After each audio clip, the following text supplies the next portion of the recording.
Good morning, good afternoon, good evening, whichever the case may be. For all of you listening out there across the crazy planet Earth, welcome to Vestiges After Dark.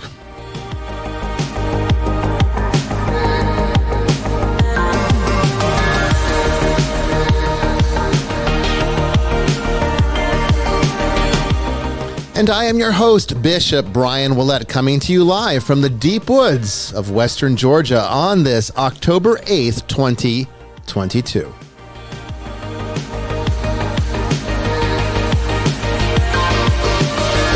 Tonight, we have the Space Witch, Amanda Morris, here with us in the house as we begin a 3-hour Metaphysical Musings. You're going to get live presentation of what it's like when Amanda and I get together, where we just sit and we ramble in these metaphysical ways about philosophy and religion and you name it, psychology. It's an open platform tonight. We'd love to hear from you too. Please call into the show with your questions, comments, and stories. It's going to be a fun time. Don't go away.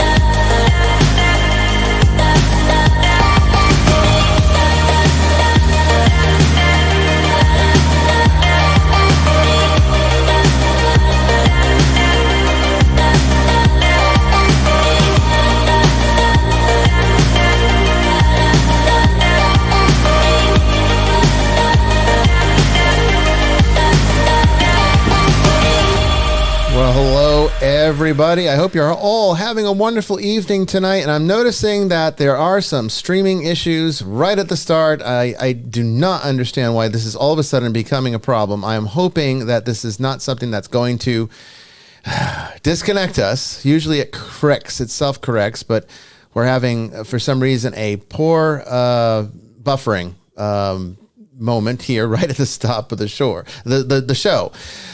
So if there are issues going forward, remember, you can always listen live on Spreaker, and it just corrected. Thank God for that. I don't know what is going on with this internet. I know it's something that's happening at my level. I can tell you that right now. It's something that's happening locally, and we are hardwired into the router. So for some reason, it drops packets.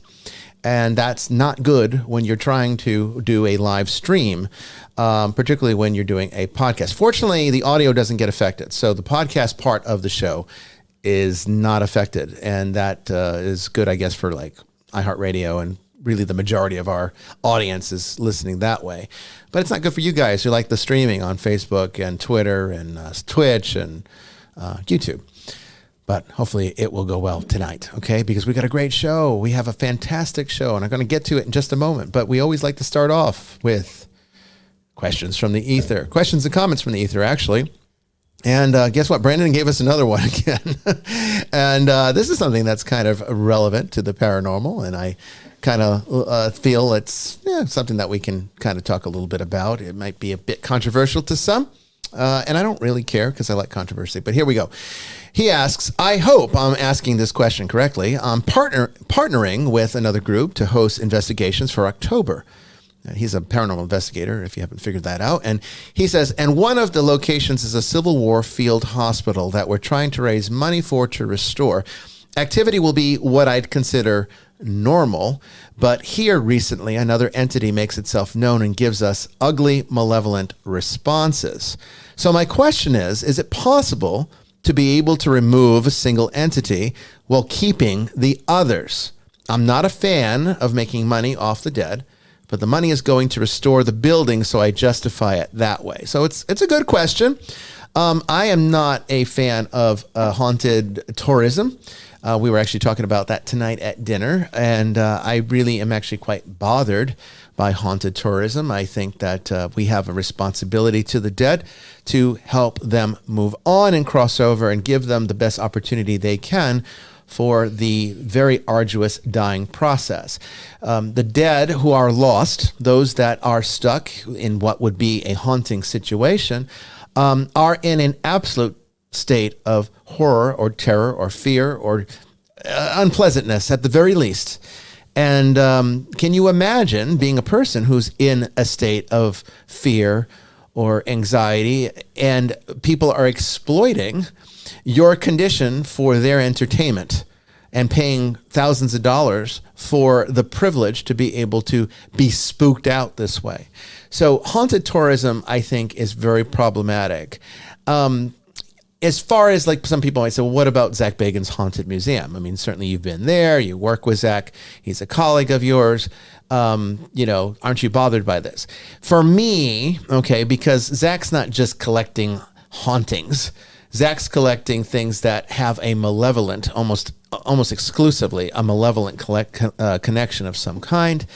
And it's best that somebody who knows how to handle these energies is storing this stuff away from the public so it can't affect other people, and it's in a building that is pretty much designed for the purpose. So I guess that is a type of haunted tourism, but and I guess maybe at some level it is problematic to take visitors into a place like this, but obviously money to run things like this have to come from somewhere, and you can't just buy up hundreds of thousands of dollars worth of haunted objects and just throw them into a basement for no one to ever see again.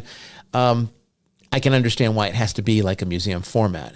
But when you're talking about like haunted locations where you're dealing with unrested souls, people that have died, nothing demonic or malevolent, or at least intrinsically malevolent in any way, it's kind of problematic. So we, particularly as Christians, but I mean, even if you're not a Christian, I think everybody actually has an obligation to this. If you're a spiritual person, wouldn't you want someone to help you if you get stuck on your way through the arduous bardo, as the Buddhist might say? Yeah, I mean, you wouldn't want to just sort of be entertainment for someone, a freak show for someone. So it's our responsibility. Now, when you're going to a location where there's a lot of haunting, if there's one bad malevolent entity there that you want to move on, there is no way to do that without affecting everything that's in that particular location. So anything you do to help a haunted one spirit in a haunted location is actually going to help everybody in that location, because what you're actually doing is bringing attention, giving them a share in your cognitive ability to understand their condition and then help them to transition from there. Because typically why they're getting stuck is because they're not aware enough to know what's happened to them. They become pure instinct at that point, and it's usually an instinct of fear or something that's very closely related to the last feelings they had when they died. And people aren't dying well anymore. We've talked about that. We know how that is a perpetual problem, and this is just one of those examples. So no, to answer the question, no, there is no way that I know of to just take one spirit and help that one and leave the others there. It's not really even ethical to do that, and not even for restoration. And honestly, if there's a haunted location that's so problematic that people want to, investigate it, maybe the place should be torn down. Maybe it shouldn't be saved. Maybe it's best to just eradicate it so that it cuts the connection and all the attachments that are there and lets these people move on. We get a little bit too sentimental about history sometimes, and I just have a bit of a problem with that kind of stuff. So hopefully that answers the question and gets our feet wet for tonight's great subject, which is metaphysical musings. And we don't have Father Chris with us tonight. Okay, so kind of was easier to get things started because I didn't have to go through the crazy process that is Zoom, and we can just actually do a direct feed tonight, and it actually helps with the buffering because it's one less thing I have to have connected to the internet. So I was kind of surprised actually to see that we had a little bit of buffering at the beginning of the show, but right now it's looking like it's healthy. So let's hope it stays that way. Space Witch, if you can put some magic out there for it, please. Or can you bless the connection maybe, and then maybe we won't have problems in the future. Where's the router at? It's in the furnace room off the chapel. There you go, right behind you, actually. Yeah. A little bit of magic from the Space Witch. And there's your opportunity tonight to actually ask a real witch of many years a question about, witchcraft or something about neo-paganism or anything that might be on your mind about the metaphysical world.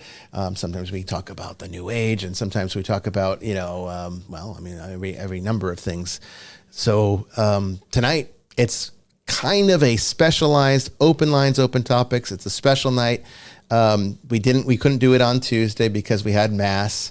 And because Amanda was here, we said, you know what? It would be so awesome to do a live show with her in studio.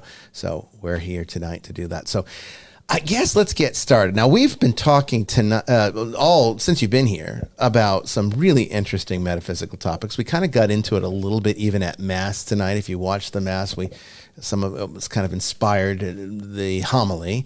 And one of the things that I think would be kind of interesting to talk about is the nature of dying well, and how even in your work, because you've made it very clear, you don't take paranormal cases. When people talk to you about haunted objects, you say no.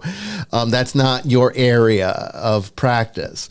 But yet, even in the capacity that you do work, you're seeing problems with spirits and ancestors and people that are not moving on, and they're not dying well. And we talked about death doulas, and we talked about the importance of ritual, or bringing back the necessity of, or at least bringing back funerals that matter.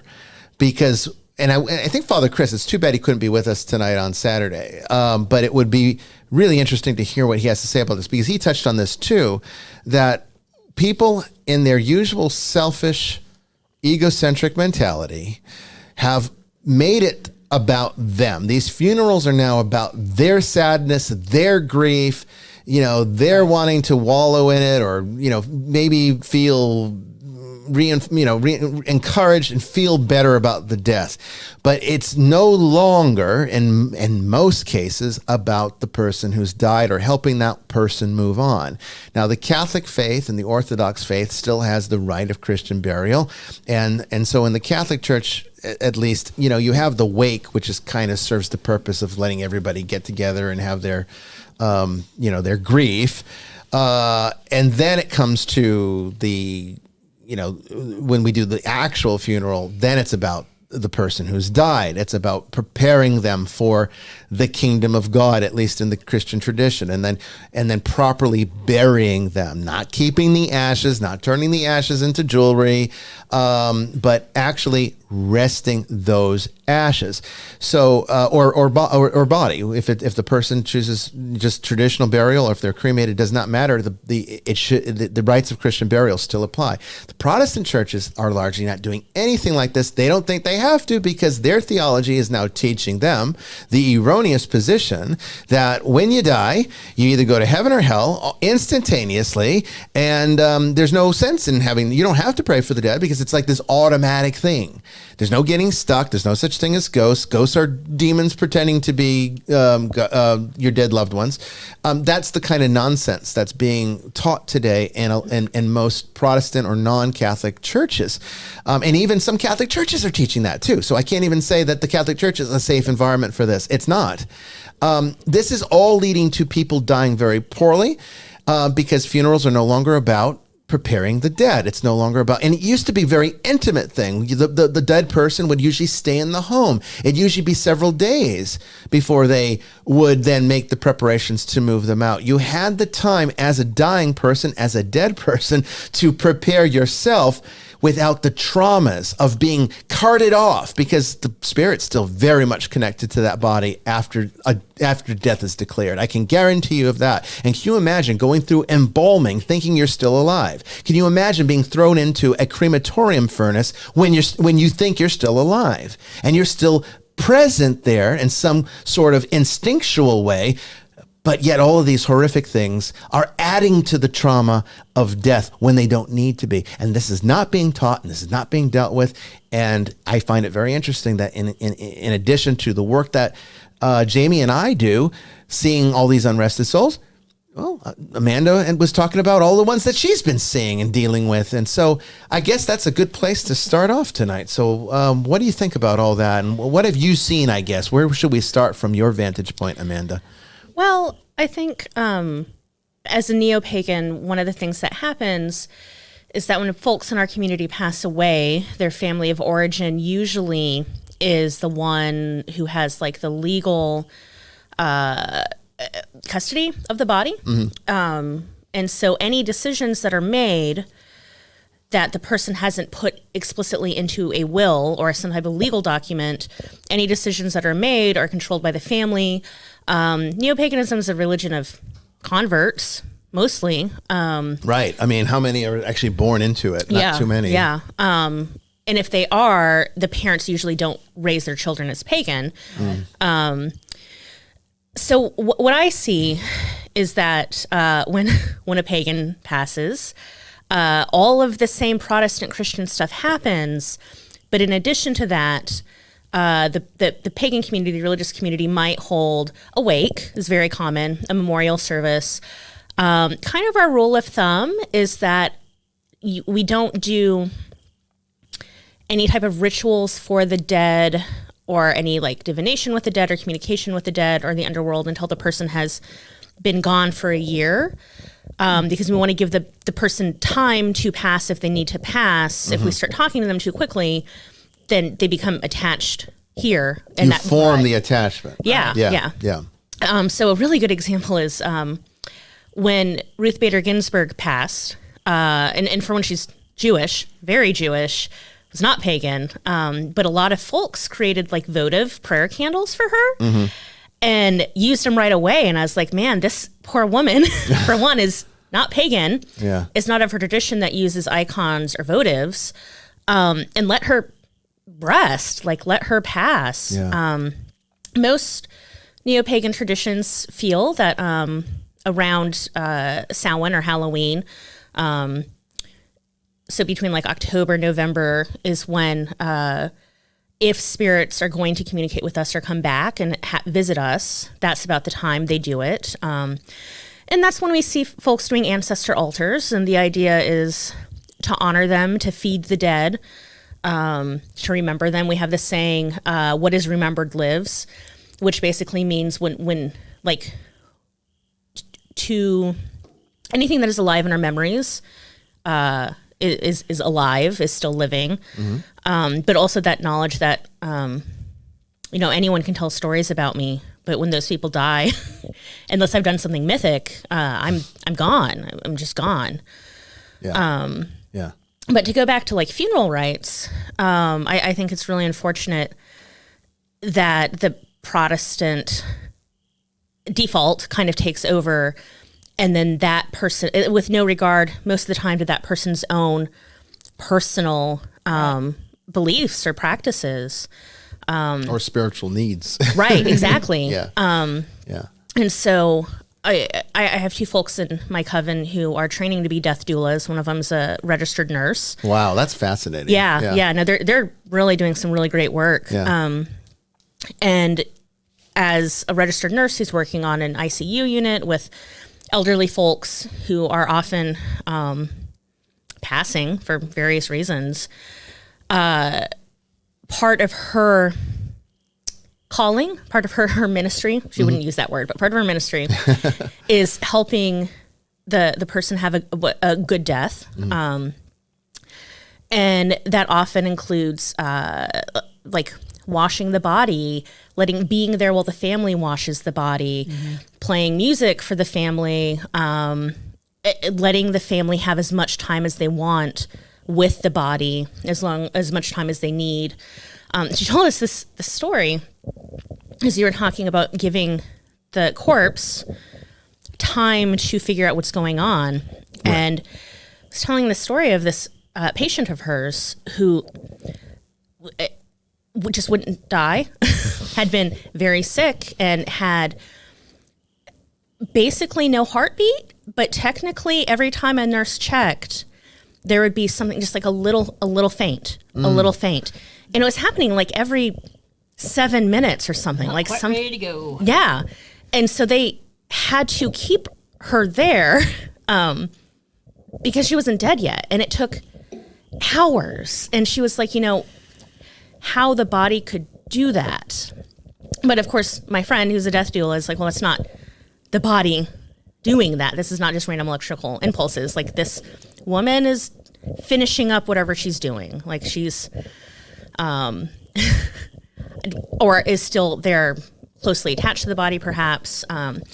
So a lot of what my friend does as a death doula is talking to the dead as they're passing. And I think that's the thing that we miss out on, is we don't have someone with us when we die. We die alone. And I think that's a real shame. Yeah. I hope that when I pass, what I want is my coven there with me. I'm really inspired by the Tibetan Book of the Dead, where there's pre-death rituals, dying rituals, post-death rituals, these instructions. And, I've told my coven that, like, when I'm dying or dead, like, keep on talking to me to remind me that I'm dead. Like, let me know. But also, like, I'm a high priestess. I want my body anointed in, like, rare oils and incenses. And, like, I want my body to be treated well, and honored as the rank I am. Because I don't pull that rank in my living life. I might as well be able to pull it in the afterlife. Right.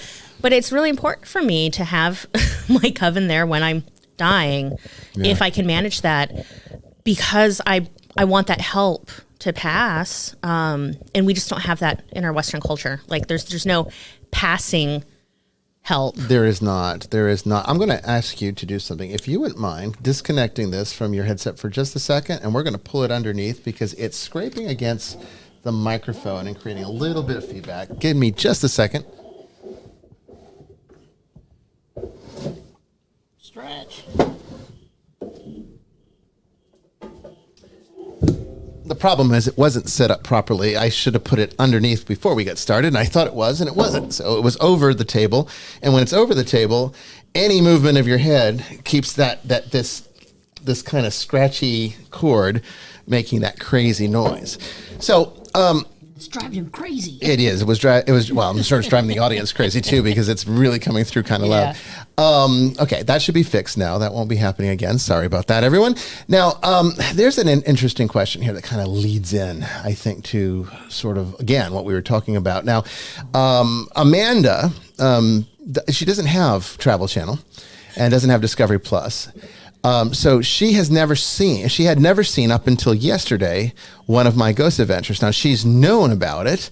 And what's really funny is she even has clients that come to her and talk about it and say, I know that Bishop, that there's an exorcist on Ghost Adventures, my favorite show. And she has to kind of maintain the professional distance and not really mention what's like, oh, I know that person really well, actually. It's kind of funny, but she had never actually seen the show. She knows all these people that have seen the show, but she hadn't seen it. So we introduced her to the first three last night: Exorcism in Erie, Ogden Possession, and Sin City Exorcism. And of course, as many of you who had seen those episodes know, Sin City Exorcism was centralized along the problem of the ashes of the mother being in the house. And so Amanda and I talked a lot about that last night and continued on into this morning. And I see a question here from Aaron where he says, hey, Bishop, what do you think about spreading someone's ashes at a location they requested? Now, I'm going to tell you right now, I think that is a wonderful and beautiful thing, because not only is it a definitive action that helps to break any possible attachments, but, right now, I'll take anything to you keeping these things in your house or turning them into jewelry. So Or getting them tattooed on your body. right. It's about making sure that there is a clear disconnection point. Because once a person dies, holding them back in any emotional way is going to create difficulty for them, perhaps even trauma. So as far as spreading them in a place that they've requested, that's actually one of the things I recommend. Now, as a Catholic bishop, the number one thing that I would recommend is Christian burial. So just because you had cremation doesn't mean you're not eligible for Christian burial. In fact, the Roman Catholic Church requires it of those that choose cremation. It used to be against cremation. It's not anymore. But if you have if you're a Catholic and you choose cremation as your after life choice, or I should say your after death choice, then you still have to be buried on holy ground in a cemetery or a proper type of burial with the right to Christian burial.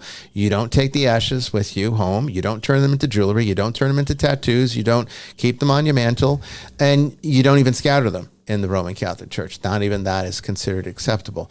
I personally think it is acceptable because my concern is what's best for the deceased person. What helps that spirit move on and cross over in the most efficient way possible. And in my experience, not as a bishop, but as a person who works in the paranormal, as I guess you could say, an expert in dealing with the dead, because it's what I do most of the time when I'm doing outreach, I have found that it is just as effective as Christian burial because it still breaks connection and it's done in a respectful way. And you're doing something that gives them peace because it's a place that they requested. It's a place that made them feel comfortable. The same thing is true for pets. People ask me all the time what to do about pets. You do the same thing. However, there's one aspect to that I would add as a caveat. Don't bury them on your property. Unless you have a large property I have 18 acres here. So 18 acres is enough where I could go out to one of the furthest ends of this property and do it relatively safely. But when you keep it in your yard, you're still creating the conditions for an attachment to form. Now with pets, it's usually not as strong, but it's still there. People grieve for their pets. And anytime there's grieving, there's connection. And anytime there's a connection, there's risk of attachment. This is why the carcass for your Thanksgiving turkey doesn't come back and haunt you because you don't have an emotional connection to that. There's no grieving to the bird. Okay. Other than the fact that maybe you wish you had more turkey because it was so good. More legs. More legs. Yeah. So, so the answer to the question, yes, I think that's fine. Now I would imagine, Amanda, you have no problems with that either, right? I mean, you think that that's a good way to do it? Well, especially being a nature religion, scattering is how we get back to nature. Yes. I know for myself, is I definitely want to be scattered in the headwaters of the river near I was born, which flows into a river near where I was conceived. And I just kind of love that beauty of, what the waters my mother was drinking. Mm-hmm. I will return to that. Yeah. And I really want that. Most pagans, I can't speak for all pagans, but cremation's very, very popular. I think it's one of the, I think it probably these days outnumbers burials. Yeah. Well, that's cheaper. Yeah. I mean, these burials, we were talking about some of these coffins costing like $60,000, $70,000. Yeah, that's true. So you could preserve the body an extra 40, 50 years. Yeah. I mean, that's criminal. So being scattered is a way to return to nature. I know one big thing, and not all states have this. It really depends from state to state on burial law. But natural reserves that are used for green burials, where they use wicker caskets that are like hand woven, undyed linen. Like you can't have any artificial or dyed. Everything has to be like a natural item. Mm-hmm. And they bury you maybe with a marker and maybe not, but it's, going, we talked about the caskets that will preserve you for an extra 40 years. No, this is this is the fastest way and the most natural way for burial is just to, reverently place someone back in the earth. But these places don't accept embalmment at all because that's very toxic chemicals. Yeah. Not just for the environment, but for the embalmers themselves. Like there's really high rates of specific cancers. Really? I did not know that. Yeah. Oh, no, that's interesting. It's super toxic. Wow. I guess that's why they get paid like six figures, huh? Yeah. Yeah. They're going to need it for later. Yeah. Goodness. Wow. I had no idea. Yeah. But, and so, and of course, like I said, I can't speak to everyone. A lot of people want like the Viking fire funeral, which for one is not historically accurate in pretty much any way. The Vikings were very much like the Egyptians, that they buried their dead with like long boats and horses and slaves and all their gold and their swords, because you need all those things when you go to the afterlife or Valhalla or wherever you're going to go. But a lot of pagans like the idea of like a Viking burial. So what's recommended is, if you're going to do that, is to use a little bit of the ashes, because ashes don't burn. Right. And put it in something on waters and set it aflame like a little bit, and then do something else with the ashes. And so like you can still kind of get that ritual of like the burning ship on the seas, but like it doesn't work that way, and there's no historic precedent for that. It's cool. Yeah, that's cool. Historically inaccurate, but it is cool. And it actually takes like a lot of fuel to consume human bodies.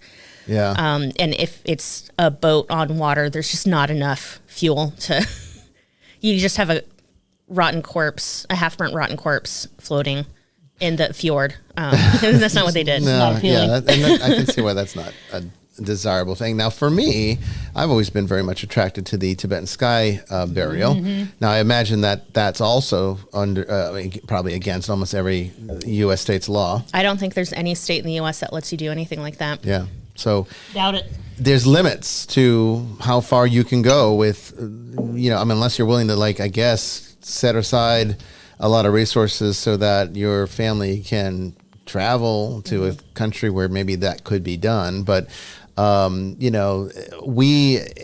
think it's appalling that we live in apparently a country that likes to consider itself one of the freest countries in the world, and we're not able to even make decisions about how we handle our death. Well, you're not able to do that, but if you want to be composted, that's fine. I talk a little bit closer to the microphone there. There you go. I said they don't allow that, but if you want to be composted, that's fine. Yeah, that's in a few fine. states they're starting to that's use fine, but you can't be human eaten by the composting. birds. Right. Right. And see, that's the real problem with, I think that's, again, it shows we have with having made death such a sterile thing, such a almost like an industry. It is an industry. It is an industry. And, I think it exploits just as much as some of these other industries that are apparently in existence to help people. Let's look at the health industry as well as the death industry. Okay. They were both services of the church before the corporate system took them over. True. And realized, hey, we can make billions of dollars, trillions even, off of dying and sick people. So, hey, let's get into that racket. And then, but originally, we were talking the corporal works of mercy. We're talking like this was in the hands of the church. This is why hospitals have crosses as their symbols. Or even when you go to, have you ever looked at your alarm system where you have the police, the fire department, and the ambulance or paramedics, and one of the ambulance button is a cross because it connects us back to the times when the church handled the death and dying process. The church handled healing the sick. And now we've turned it into a moneymaker. Look at the insurance industry, the health insurance industry. Look how exploitive that is. Oh, yeah. So why would we think that death would be any different when you have so much money involved? And that's what I think. I think that's where it's showing the disconnect in the most obscene of ways. But people are taking that also into their day-to-day experience. So again, funerals are no longer about helping a loved one move on. Funerals are now about me, how I feel, my sadness, my grief, my anger at this happening. And it's no longer about, well, you got a person that's passed on. Now, why don't you concentrate on helping them have their best send-off? Why aren't you doing that? And it comes back to because there's just nobody has any theology for it anymore. They're not being taught this. And even if they are being taught it by people like me, I'm not sure people even believe it. Yeah. Because you could be the greatest expert. One thing I've learned about being a public person with controversial ideas in the area of expertise, is that even if you are the greatest expert in the world, which I don't claim to be in any department, I do know what I do very well, but I'm not going to claim I'm the best at it. I'm just very good at it. However, even if you are the best, let's say I was the best, I could speak about this topic over and over and over again all the time, and there will still be people that say, I don't agree with that. That guy's wrong. Even if they have had no experience with it, they think their opinion can trump my experience. That's right. And we see this in other things too, not just in that department, but so there's only so much you can do, but culturally, we don't have a good relationship with death. Well, so I'm going to tell a story from classical mythology, just that really very much applies to the importance of caring for the dead, is in the Odyssey, is very, very ancient, fundamental, grand piece of epic literature from ancient Greece. You have Troy, which is a city that has these walls, and the Greeks are surrounding the city, and they're basically like on the beach, camped out. And there's these huge battles. And in ancient Greece, one of, I don't remember the Greek word, but one of the obligations of a community was proper burial of the body. Right. It wasn't proper grieving process. It was proper burial of the body because the corpse was considered profane. It's not of this world. It needs to go to the other worlds. Mm-hmm. Right. So what happens... So one of the greatest sins, I don't think they had the concept of sin in the same way we do, but one of the greatest insults to the order of the cosmos, so the greatest insults to the gods, was not letting someone bury their dead. And so what happens is you have the king of Troy begging the Greeks, please can I go get my body, or get the body of my son? Achilles, rather than giving him the body, which is the right to ask, right? Right. Mm-hmm. Like that king has the right to ask for the corpse of his son, and this is understood. Achilles hitches the body up to his horse and drags the corpse around the city. And this is considered one of the most abhorrent things to do. Yeah. And it's not only like desecration of a corpse, which in itself is gross and it's a dick thing for Achilles to do, but like the devastation, like the Odyssey, or it's the Iliad, it's not the Odyssey, the Iliad talks about the devastation of this father who cannot give his son proper burial, I can't even imagine. Which is demanded by the gods, demanded to keep the cosmos in order. Mm-hmm. This corpse needs to be tended to. And that's a huge plot point in the Iliad, like a huge, huge plot point. And so that just goes to show that even in the ancient world, that focus was on the corpse and the dead. Yes, the father had his grief, but the grief was in, I cannot give my son a proper burial. Right. Not like, I'm sure he was sad he lost his son, but yeah, the focus is on tending to the dead. And see, I think it shows how connected the ancients were to the spirituality on all levels, and how far removed we've become with the secularization of society. And as we move away from even the instinct to seek God or divinity in our lives, now it's being taught that it's not even relevant. It doesn't even exist. It's not important. So all of this is connected in some way. Now, Janet B. asks an interesting question. What if someone wants to donate their body to a medical school or to a body farm for forensic training? Now, this is interesting because we have, we've talked about, I guess, organ donation. And, geez, Amanda, we even got into that. How did we cover all these subjects in the short time you've been here?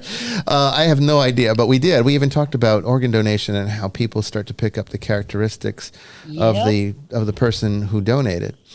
And I think a lot of you know what I've taught about organ donation. I teach against it. I am against it for purposes of, I don't think archetypes that was never supposed to mingle should ever mingle. And but that's another story we can get into if you guys want tonight. But I think it creates other kinds of attachments. So it's kind of a risky thing to do metaphysically. I don't think there's anything morally wrong with it. There's nothing like the church. I mean, I think there are some theologians that have had reservations about organ donation, but largely I don't think the church today, at least the Roman Catholic Church, I don't think they have any real general problems with it. I only have metaphysical problems with it. It's nothing theologically or religious. It's more about what I see metaphysically as a consequence of it. But when it comes to donating one's body, if that's their desire, if that's their wish, it's really not as problematic as you might think because there's no intrinsic attachment. If a scientist is using you for some kind of medical purpose, research or whatever, medical students working on a cadaver so that they can become better surgeons or something, there's no attachment there. And if this is your your actual desire, seeing if you're still attached to your body, your body being prepared to be a cadaver might be just enough jolt to get you to wake up and realize that it's time to move on. Gotta go. It's time to go. And because you might say, well, wait, this is what I requested, so this must mean I'm dead. Now, you're not doing this cognitively. I don't want to even create the illusion or the suggestion that this is some kind of cognitive choice that the spirit makes. It's all instinct. But like instinct has to follow form and patterns that it understands. So something that it recognizes, it can jolt it and it can guide it. And so I don't think metaphysically, although I haven't really actually encountered a cadaver being, a problem or attachment, but I can't see how it would be because there's no emotional connection. And that's what creates attachments. It's emotionalism, always. If we could die like the Vulcans in Star Trek, and just have no emotion, there would never be any attachments. That's kind of how attachments work. That's how they become problematic, is that we invest emotional energy, which is some of the most powerful energy that we can conjure, into it. I mean, think about witchcraft now. Cones of power. Isn't that all about generating an emotional response so that it can be utilized and channeled for the purposes of whatever the intention is? Yeah. So, that's kind of like creating an attachment to a result, to produce a result, which in those particular operations is helpful, but not helpful when you're trying to, when you won't let a loved one move on because you're too sad, or your grief, is taking longer than perhaps it should. Not that I'm saying that. I mean, sometimes I don't think you ever really get over the loss of a loved one. I mean, particularly if it's like a parent losing a child. Things like that, I don't think you ever get over it. I don't think there's ever... You come to terms with it. You come to terms with it. There's acceptance, but acceptance doesn't mean that you're okay now and you're always going to be okay. You will have moments throughout the rest of your life for decades to come of that sense of loss and sadness. That's different than a person who is grieving so severely that they get their baby's ashes and turn them into jewelry that they always have around their neck, or they start doing footprints on the tattoos on their arms and create memorials of their bodies. That's very dangerous ground. Paintings now where they incorporate the ashes into the paintings. Yep. Some of them are quite beautiful, but it's just not. Well, Zach has that in his museum. Right. Isn't the Charles Manson doesn't the eyes are mixed? The paint was mixed with his ashes. Yes. Yeah. So that's a different situation, of course.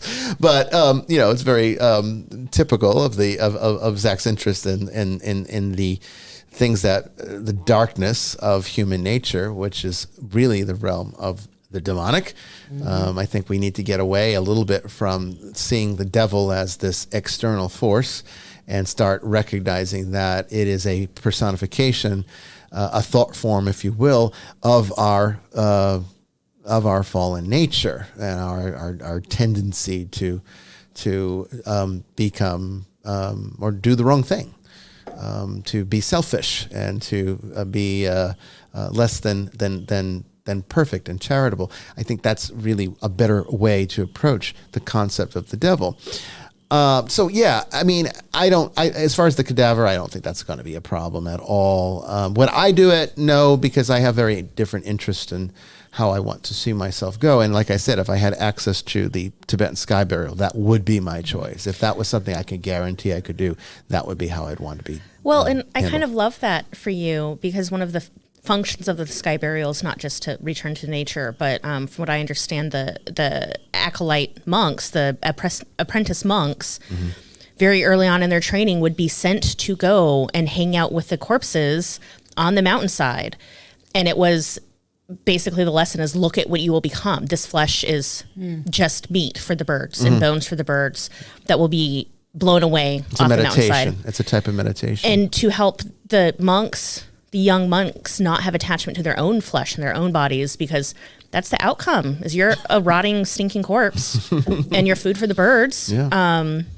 And so I love that for you, who preaches non-attachment, to have this practice where, so here's what you do is you just put your body somewhere and we all visit you. And meditate upon your rotting corpse to practice non-attachment. Well, be careful, because I might just put your name in my will for helping to execute that particular thing. And because I would not mind that, honestly. Who's on Bishop Watch tonight? Yeah, Bishop Watch. Yeah, I mean, honestly, no. I mean, it is the perfect expression of a funeral or a burial of non-attachment, because there can be nothing left. I mean, if you've ever seen these birds, I mean, they take everything. So there's not even a finger left, I mean, it's a complete consumption, and it's the most perfect way to do it. If you don't know what I'm talking about, there's a wonderful depiction of it, very graphic depiction of it in the movie Kundun. I highly recommend the movie. It's a story about the life of the Dalai Lama. It's a beautiful story. Got some great music. Philip Glass, I think, is the composer. Wonderful piece of filmmaking. And they deal with the Tibetan ritual of the sky burial, and I mean, it shows you what it is. It's gruesome to Western eyes, I think, but if you understand the spirituality of it, it's a beautiful thing. It's not gruesome at all. We're just, like I said, so divorced. I mean, look at it when we're talking about eating meat. All right. Well, the typical American understanding of eating meat is going to the supermarket and get this nicely cleaned up piece of meat in a cellophane wrapper. You see a steak in there, it looks juicy and delicious, and you're like, isn't that wonderful? But most people couldn't stomach a slaughterhouse. I mean, most people wouldn't even find that appetizing. To see what that would be like. The ancient world, that was, when you wanted to eat meat, that's what you had to deal with. And it was typically the woman of the house that would have to handle it. Yeah. So even the women were a lot tougher. You think of women today, it's like, oh, I don't want to see like these gross things, but they were actually stronger than the men. I think in that respect. Handle a knife. Yeah. Dangerous. Yeah, exactly. We all had grandmas who, when they were little girls, had to go to the backyard to break the neck of the chicken for dinner. Yeah, bring necks. Yeah. See, my grandfather's mother, they owned a large farm. Now we're talking, my grandfather was born, I think, in like 1919, if I'm not mistaken. So his mother would have been born in the 1800s. And this is how it was done. They were talking a person that was born in the pre-industrial revolution, or just thereabouts. And this is how life was. So yeah, if you wanted to eat meat, you handled it. You had to get your hands dirty. You had to see the dying process and contend with it. I think we'd have a lot I mean, I think a lot of meat eaters today would be vegetarians if we had to immediately revert back to doing things that way, because they wouldn't be able to handle it.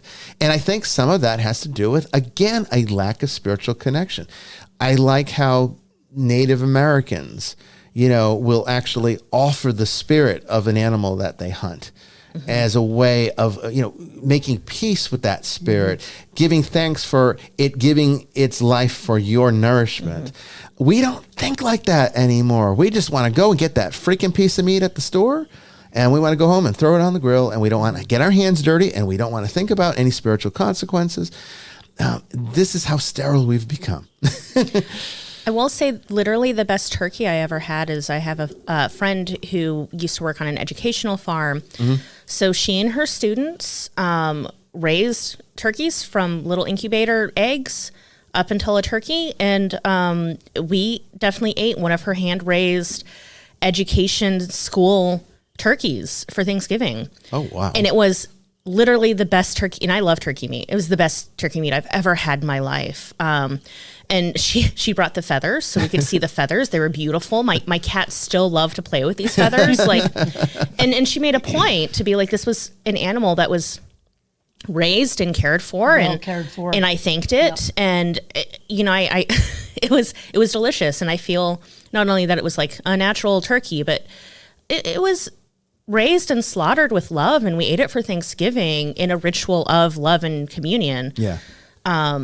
And it was beautiful. And the fact that she slaughtered our turkey, like who gets to say that? It was just really special. Well, also delicious. Yeah, also delicious. And I mean, what about you, Jamie? You grew up on a farm. Did you ever have to? I did not grow up on a farm. I grew up in a farming community. Farming community. Okay, right, so you didn't have a farm in you didn't have like chickens and stuff like that. No, I lived in town, but okay. I do. I do know there is a difference between mass-produced meat and animals that are open range, grass-fed, grass-finished. Well, they're eating their natural diet. Yeah, the meat's a lot better, and you should give honor. I know before every meal I eat involving meat, which is every meal. Well, you're on the carnivore diet. I'm on the carnivore diet. So I say a prayer either out loud or to myself.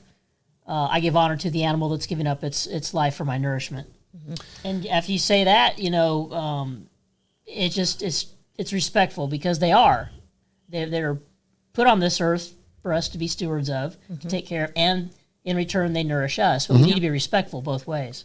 And I think that's also, again, part of the spiritual connection that's lost, that is sometimes, I think, distorted by these strange philosophies that interfere with the natural process. I know sometimes this doesn't happen too much anymore, but it was happening quite a bit. Amanda, you might even remember some of these episodes where, do you remember when we had that wonderful pig roast at my house many years ago? I keep hearing stories about this pig roast. Yeah. I bought a whole pig, a very large, I don't know, 40, 50 pounder, something like that. And we put it into a commercial smoker. And my brother-in-law and I stayed up all night, smoking cigars and drinking whiskey and watching, slow cooking this pig. And when it was finished, I took a big, we paraded it. We put an apple in its mouth, kind of like the traditional luau kind of thing. And we paraded it all the way into the house and put it on a big table. And we sat there in front of it and ate it. And I took pictures before we, started carving it. And they, of course, went on social media, because you guys know me. Every meal I have, I put on social media, because I just enjoy food. I enjoy cuisine. I enjoy wine and spirits. It's a culinary I'm a very culinary focused person. I just love the culinary arts. It's one of my interests. It's one of my hobbies. So, I love sharing the interesting meals that I either prepare myself or go out for. And so this was one that I had prepared myself, a very elaborate thing. We had a lot of people over. I think something like, 25 people came over, and we enjoyed this pig roast. And I put the pictures on the internet, and inevitably I was attacked by these vegans who, that poor baby, you're an awful, terrible person. How can you exploit him in this way and all this stuff? And of course, if you were to ask them, they would tell you that, this is some kind of like strange morality is why they're doing that, not eating meat because it's like a moral choice that they're making. But I have to come back and say, but morality divorced from spirituality is kind of just like posturing, in my opinion. Morality has to be backed by something. You have to be doing, if you're going to claim that something's the right way, you have to at least qualify that and say, well, what determines what's the right way? Who is saying this is the right way? And typically that has to be like God or something, because it's kind of presumptuous if we're the ones that say, because I said so. It's if God says so, and there has to be justification for it. Well, you're not going to find biblical justification because Jesus loved, his parables about the fatted calf, and clearly he was a meat eater. He was a Jew. I mean, there was no such thing as a vegan Jew in those days. They probably exist today, but back then, the entirety of the religion was about animal sacrifice. And they didn't just like put the animals on the fire and let them burn. I mean, they ate the meat. Mm-hmm. It was part of the ritual of it. Mm-hmm. So, they wouldn't have had any problem with this. And so getting back to what you said, Jamie, we are stewards of the earth, and in the scriptures, at least from the Christian vantage point, if you see any authority in the Bible, then you have to accept, whether you like it or not, that that God, Father, Son, and Holy Spirit, gave us authority over all of creation, including the animal kingdom, and part of that is that they nourish us. Right. It was part of, and then it's like I always tell people, okay, if you're ever in doubt about something, what nature wants, if you don't want to if you're uncomfortable going the step and calling it God or whatever, if you want to say it's the universe or the cosmos or nature, whatever, I don't really care what name you want to give it. But if you're unclear, if you don't really know, then just look at nature and see what nature's done. Well, we have a digestive system that not only can process both vegetable and meat product, but it's actually functions its best when it does, which is where the food pyramid come from. Now, I know the food pyramid's come into some controversy in recent years, and so people